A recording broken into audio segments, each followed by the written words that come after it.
ये जो भी हो रहा है भाजपा सरकार के इशारे पे हो रहा है, भाजपा के नेताओं के इशारे पे हो रहा है।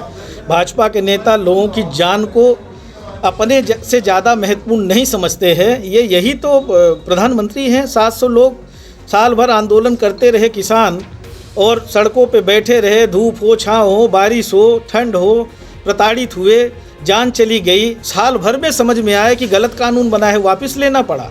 ये निर्दयी लोग हैं, इनको कुछ समझ में नहीं आता है। कोरोना में लाखों लोगों की जान चली गई, नोटबंदी में लाखों लोगों की जान चली गई। यही लोग तो हैं। कौन लोग हैं?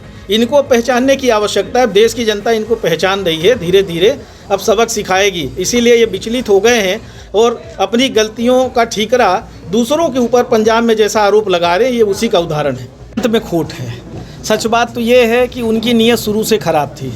जब हमारी सरकार थी, हमने 15 महीने में पंचायतों को अधिकार संपन्न बनाने का काम किया था, और जब ऐसा लगा कि हम समय पे चुनाव जो अस्थिरता हुई कि नहीं करा पाएंगे, तो हमने चुने हुए जनप्रतिनिधियों को अधिकार संपन्न बनाया और उनको अधिकार दिया था हमने। हमारी पार्टी की बड़ी स्पष्ट मंशा रहती, और हमारी पार्टी ने त्रिस्तरीय पंचायती राज व्यवस्था लागू की थी।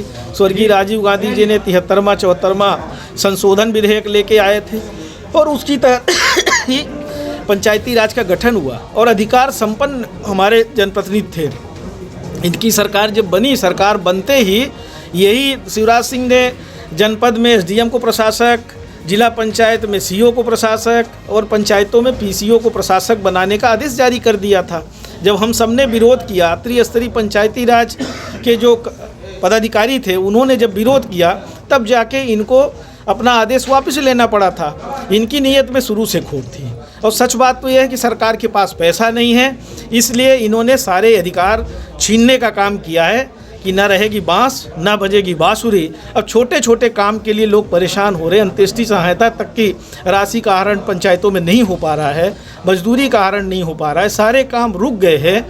और पहले तो पंचायती राज चुनाव में आचार संहिता लगा के पंचायत में रहने वाले लोगों को परेशान किया, अवैध वसूली की, बिना चुनाव के लोगों से नॉमिनेशन करा लिया, पैसे जमा करा लिए, बिजली के बिल के ड्यूज़ से लेके और जो सरकारी ड्यूज़ थे वो सब जमा कराया, करोड़ों रुपए वसूले और फिर चुनाव स्थगित कर दिया।